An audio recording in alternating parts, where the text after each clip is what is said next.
Hola, ¿cómo están? Me da gusto estar con ustedes, poder compartir un estudio más, una reflexión más de la palabra, de lo que pues Dios, ¿no? A través de sus escrituras quiere enseñarnos, quiere guiarnos, en este caso como varones, la situación que enfrentamos, ¿no? El que no vivamos como viven todos los varones de este mundo, en circunstancias o en situaciones que de verdad dan vergüenza. Entonces, que podamos vivir como verdaderos varones, como verdaderos discípulos de Dios, una vida de compromiso, una vida en orden, una vida de perseverancia.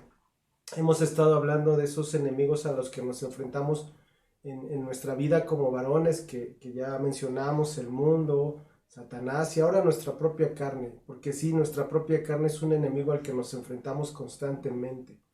El que nosotros queramos vivir de una forma que agrade a Dios, de una forma que sea de acuerdo a los principios y mandatos de Dios, nos va a llevar a enfrentarnos con ese enemigo que es nuestra propia carne, ¿sí? Esos deseos pecaminosos que están en nuestra propia carne, que tienen ese deseo por las cosas carnales, por las cosas pecaminosas. En la parte de lo que se refiere a la carne, como ya lo hemos hablado, ya lo hemos estudiado, se refiere a esa esfera de independencia, totalmente alejada, opuesta a la voluntad de Dios. Y el vivir sin Dios va a dar como resultado actos que no son agradables a Dios, que va a producir el fruto natural de esa carne, de esa carnalidad, que es la rebeldía hacia los principios y mandatos de Dios. Los resultados van a ser malos, los resultados van a ser abominables, van a ser resultados que pueden dañar, que pueden destruir a los más cercanos, ¿no? En este caso, nuestra esposa, nuestros hijos. Entonces son actos, ¿sí? Que son malos, actos que son contrarios y que practicarlos o no ponerles un freno continuamente nos van a impedir tener esa comunión con Dios. Entonces los resultados comunes de una vida que se maneja en la carne, pues se van a desarrollar en esa dirección sin Dios. Debemos entender que para vencer esos deseos carnales necesitamos necesariamente la ayuda de Dios. Si queremos hacerlo con nuestras propias fuerzas, en nuestra propia voluntad, vamos a fracasar. Porque si bien existe el deseo, a lo mejor ya no quiero ser, ya no quiero gritar, ya no quiero maldecir, ya no quiero golpear. Pues hay el deseo, hay las ganas, pero no hay la fuerza para hacerlo. Y el único que nos puede ayudar y nos puede capacitar para vencer, para conquistar, es Dios en nosotros.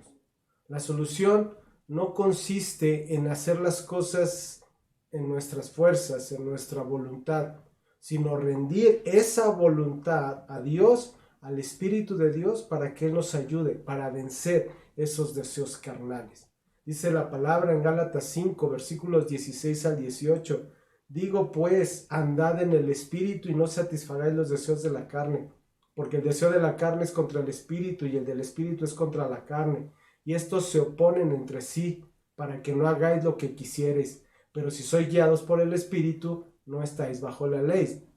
Luego dice el versículo 19, y manifiestas son las obras de la carne. ¿Qué quiere decir estas palabras que dice este versículo 19? Cuando habla de manifiestas, quiere decir que son aparentes, que son exteriores, que se notan cuáles son esas obras, esas acciones carnales, ¿sí? A eso se refiere esta parte. Acciones del hombre que vive sin Dios. Y como ya lo vimos, las siguientes palabras del versículo 19, versículo 20, divide estos deseos carnales en diferentes pecados, pecados sensuales, pecados supersticiosos, y hoy vamos a entrar a lo que son los pecados sociales, que son esas transgresiones que resultan en la carne, pero que en la mayoría son sociales, ¿sí? Y que no son faltas que la gente considera como algo pequeño, como algo sin importancia, ¿no? Como algo común en las personas de hoy en día, como actitudes normales, ¿no? En la vida de los seres humanos. Entonces, estos pecados que menciona aquí, estos deseos carnales, los ubica aquí en esta carta el autor en esa misma igualdad que los anteriores, los que ya vimos, que tenían que ver con los pecados sexuales, que tenía que ver con esos pecados pues de hechicerías, de idolatría, y ahora estos pecados sociales que tienen que ver con enemistades, pleitos, celos, iras, contiendas, disensiones, herejías, envidias, homicidios, borracheras, orgías y cosas semejantes. ¿Por qué entonces yo menciono esto? Que la sociedad lo ve como algo normal, lo considera como algo común, porque la gente hoy vive como algo común en sus vidas las enemistades, lo ven como algo normal. Ah, es que no me cae bien, es que no me llevo bien, es que no, como que no hay ese entendimiento con esa persona. Entonces caemos en enemistades. Los pleitos también es algo muy común. Si ya te tocó el claxon, si ya te vio feo, si ya te dijo una palabra que no te gustó, no lo sé. El pleito, ¿no? La pelea es lo común hoy en día y por eso lo ven como normal. No, es que se está defendiendo, no, no es normal. Para la palabra de Dios, para la guianza de Dios para nosotros, esto está considerado dentro de esos deseos carnales que son desagradables a Dios. Los celos, las iras, las contiendas, también lo vamos a ir estudiando poco a poco, disensiones, herejía, envidias, el hecho de ver a otras personas lo que tienen, lo que prosperan, lo que consiguen, trae ese tipo de envidias y no son correctas delante de Dios. Si son pecaminosas en que cae uno en un deseo egoísta, un deseo de querer adquirir a cualquier forma, a cualquier manera, cae en un deseo pecaminoso, un deseo carnal. Borracheras, hoy la gente considera normal embriagarse, el tener una fiesta, el ir a algún lugar y tomar bebidas alcohólicas de forma excesiva y emborracharse y lo ven como normal. Y la palabra de Dios nos dice que este tipo de actitudes son deseos carnales, no agradables a Dios. Dice la misma palabra después de esta descripción que hace aquí en Gálatas, acerca de los cuales os amonesto, como ya os lo he dicho antes, que los que practican tales cosas no heredarán el reino de Dios. Entonces no es normal. Las orgías, como ya lo vimos anteriormente, que son ese tipo de acciones sexuales de una forma desbordada, en una manera pecaminosa, en una manera exagerada, en una manera que no agrada a Dios. Por eso es importante que las estudiemos, porque nos va a mostrar ante estas situaciones cómo estamos nosotros actuando o viviendo, porque decimos que queremos agradar a Dios, porque decimos que somos hijos de Dios. Bueno, un hijo de Dios no tiene por qué practicar este tipo de situaciones, no tiene por qué caer en este tipo de acciones que son contrarias, que avergüenzan ese evangelio, que avergüenzan lo que nos decimos ser hijos de Dios. Entonces, hablando del primer punto que son las enemistades, tiene que ver con una situación de hostilidad, de un desafío a otros. Eso es una enemistad, ¿sí? Se refiere a un intenso sentido de malignidad que se dirige contra los demás. Es un rechazo total hacia otras personas. Entonces, cuando nosotros escuchamos esta palabra enemistad, ¿sí? Es una acción de una persona que está presto a inclinarse o a manifestar una actitud, ¿sí? Totalmente malvada contra otra persona. Como una situación, ya viéndolo en un lenguaje más actual, más adecuado, una situación de odio hacia otra persona. Es una oposición constante hacia las personas. Así como existe el sentimiento muy intenso de la amistad, ¿no? Un sentimiento de apreciar a otra persona, de reconocer, de tener una intimidad, no física, sino una intimidad en cuanto a esa amistad, de conocerse, de acercamiento. Así también ese sentimiento intenso, pero en una forma inversa. O sea, una aversión, un rechazo total, una mala voluntad, un deseo malvado hacia la otra persona. Eso es una enemistad.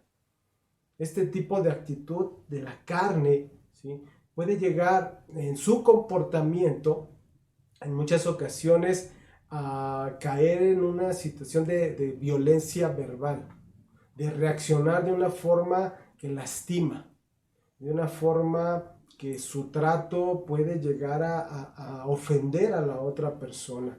¿Sí? Lo trata como un extraño, lo puede causar un daño y entonces lastimar a la otra persona. Esa agresión verbal, en ese tipo de enemistades, los lleva a intimidad, a mostrar una fuerza excesiva en contra de esa persona. Y hablando en el punto, en las enseñanzas que Dios nos está dando como varones, es llevar a ese punto de enemistad en contra de nuestra propia esposa o de nuestro propio cónyuge. ¿Por qué? Porque hay un abuso, un abuso de esa fuerza, un abuso de esa autoridad que lo puede llevar hasta una agresión física y eso está totalmente prohibido para los creyentes. Ese tipo de enemistades que se guardan en el corazón rompen la armonía en el hogar. ¿Por qué? Porque busca imponer su fuerza, busca gritar, busca golpear con tal de mostrar, ¿sí?, quién es el que manda. Como ejemplo de este tipo de actitud que nos habla de las enemistades, podemos ver a los enemigos del pueblo de Israel, como dice el Salmo 83, versículo 4. Dice, han dicho, venid y destruyámoslo, para que no sea nación y no haya más memoria del nombre de Israel. Ve hasta dónde llega esa enemistad que ellos decían, destruyenlo, acábalo. ¿Sí? Es una forma de intimidar, es una forma excesiva de querer mostrar esa fuerza. Hay un desacuerdo total todo el tiempo. En lugar de traer esa calma, en lugar de traer la paz, la armonía, desata situaciones totalmente contrarias, totalmente crueles hacia la persona, como dice también Jeremías en el capítulo 6, versículo 23, que dice, arco y jabalina empuñarán, crueles son y no tendrán misericordia. Su estruendo brama como el mar y montarán a caballo como hombres dispuestos para la guerra contra ti, oh hija de Sión. Eso es una actitud de enemistad que busca causar un daño. No van a tener misericordia, busca lastimar a como dé lugar. Y esto nunca debe ser la actitud de un creyente. ¿Por qué? Porque un creyente se está formando la imagen de nuestro Señor Jesucristo. Y si algo mostró nuestro Señor Jesucristo cuando caminó en esta tierra, de acuerdo a las Escrituras, es que sí tuvo enemigos, pero su conducta siempre fue adecuada, siempre fue correcta hacia las amenazas de los enemigos. Dice Filipenses en el capítulo 4, versículo 5, vuestra gentileza sea conocida de todos los hombres. El Señor está cerca. Tenemos que ser amables, tenemos que ser razonables, caritativos, aún con los que no pertenecen a la iglesia, aún con los que no son creyentes. ¿Esto qué significa? No vamos a buscar revancha. Aunque nos traten injustamente, nosotros debemos demostrar, ¿sí?, que el Espíritu de Dios, que Dios mismo, que tenemos la imagen de Cristo en nuestra vida, no vamos a imponer nuestros derechos. Algo que debemos entender nosotros los varones principalmente como creyentes es que no caben las enemistades entre mismos creyentes. Los verdaderos enemigos son aquellos que son contrarios a la fe, que son contrarios a tu comportamiento correcto, a tu comportamiento que agrada a Dios. Ellos son los enemigos y aún ante esas actitudes de esos enemigos, nuestra forma de responder tiene que ser siempre con compasión. Debemos demostrar principalmente en el matrimonio ese cuidado, ese amor, esa protección hacia nuestra familia, hacia nuestra esposa, hacia nuestros hijos. Ella no es el enemigo, ella es nuestro complemento. Dice la primera carta de Pedro, capítulo 3, versículo 7. Vosotros, maridos, igualmente vivid con ellas sabiamente, dando honor a la mujer como a vaso más frágil y como a coherederas de la gracia de Dios, para que vuestras oraciones no tengan estorbo. Esta es una actitud de la cual tiene que haber en nosotros como varones. Ahora, esa actitud de enemistad va a traer como resultado el siguiente punto que vamos a ver, que son los pleitos. Los pleitos tienen que ver con las peleas, con las luchas, con esos desacuerdos. con esas discordias. ¿Sí? Ese concepto, esa palabra pleito nos da el significado como un enfrentamiento, como un altercado por diferencias de opinión o de intereses. El fin de un pleito es imponer su razón, no importando que se dañe a la otra parte. Y las escrituras nos advierten acerca de aquellos que provocan discordias, que provocan desacuerdos, que andan haciendo cosas malas a los demás, que andan dañando a los demás. Dice Proverbios en el capítulo 6, versículos 12 y 14. El hombre malo, el hombre depravado, es el que anda en perversidad de boca, que guiña los ojos, que habla con los pies, que hace señas con los dedos. Perversidades hay en su corazón, anda pensando en mal en todo tiempo y siembra las discordias. Eso es un corazón lleno de malicia, lleno de perversidad y que constantemente está planeando un daño, está sembrando discordia, está provocando esos pleitos. Esta tampoco debe ser una actitud de un hijo de Dios. Dice en la segunda carta a Timoteo, capítulo 2, versículo 14, recuérdales esto, exhortándoles delante del Señor a que no contiendan sobre palabras, lo cual para nada aprovecha, sino que es para perdición de los oyentes. Tal vez el contexto se está refiriendo a la enseñanza de la palabra, pero nos está mostrando una actitud, ¿sí?, que debe mostrarse en el creyente. No contender, no caer en situaciones de contiendas, de pleitos, porque eso lo único que provoca es perdición. Los creyentes somos instados a mantener la unidad dentro de la iglesia y por lógica dentro del hogar. Evitar las divisiones que lo único que causan son perjuicios. Por eso Pablo exhorta a Timoteo a recordar a los creyentes que no discutan sobre detalles que son sin importancia. Que no discutan cuestiones necias, porque tales argumentos son confusos, son inútiles y hasta nocivos.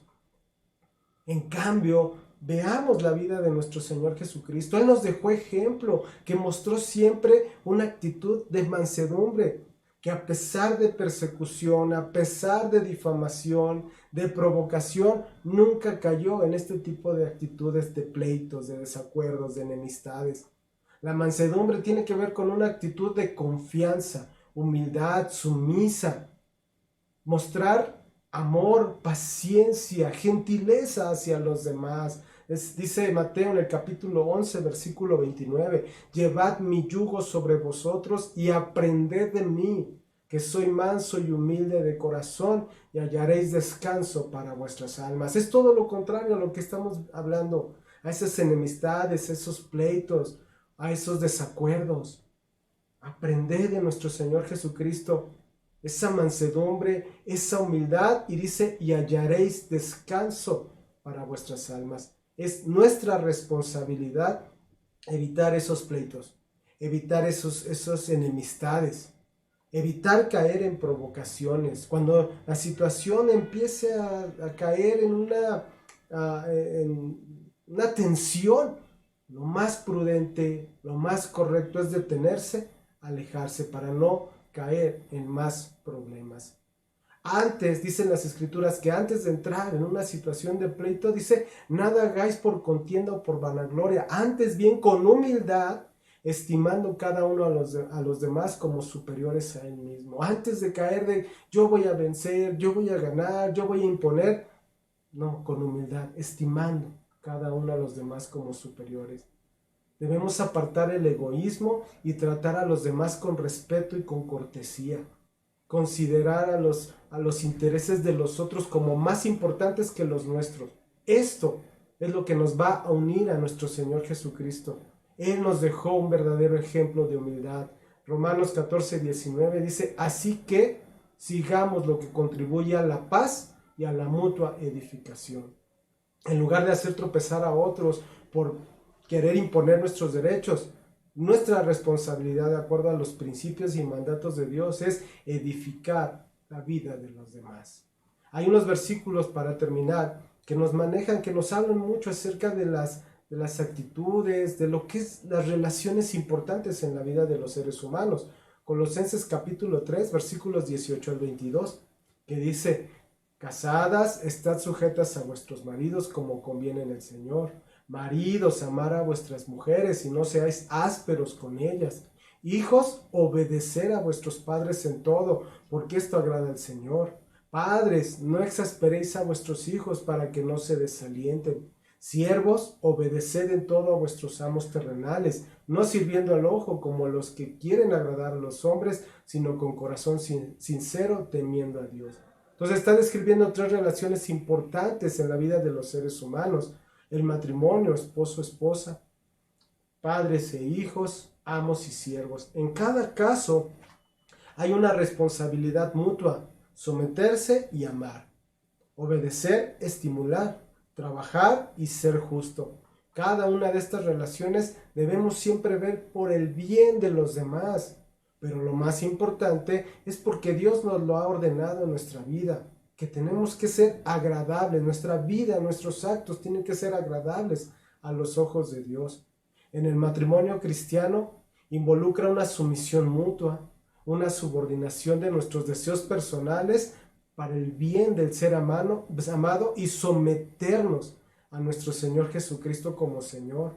Los hijos deben ser tratados con cuidado. Sí necesitan disciplina firme, pero tiene que ser administrada en amor. Los siervos, trabajar duro como si su amo fuera Cristo, pero los amos deben ser justos y rectos también con los siervos. Por eso termina diciendo ahí mismo en Colosenses, en el 3, capítulo 3, versículos 23 y 24: y todo lo que hagáis, hacedlo de corazón, como para el Señor y no para los hombres, sabiendo que del Señor recibiréis la recompensa de la herencia, porque a Cristo el Señor servir. Estas actitudes antes mencionadas, totalmente contrarias, ¿sí?, las que vimos de enemistad, los pleitos, contrarias al mandato de Dios, deben ser eliminadas de nuestra vida completamente, porque no dan un buen testimonio de ser discípulos de Cristo. Me dio gusto estar compartiendo con ustedes una enseñanza más. Vamos a seguir hablando de estos deseos carnales que aún hay en la vida de los seres humanos. Aún siendo cristianos, hay una lucha con la carne. Pero gracias a Dios por la palabra que nos enseña, que nos da el ejemplo, que nos muestra para qué, para corregir, para que demos un verdadero testimonio de que somos hijos de Dios. Cuídense mucho. Si Dios lo permite, nos vemos en la siguiente enseñanza. Gracias.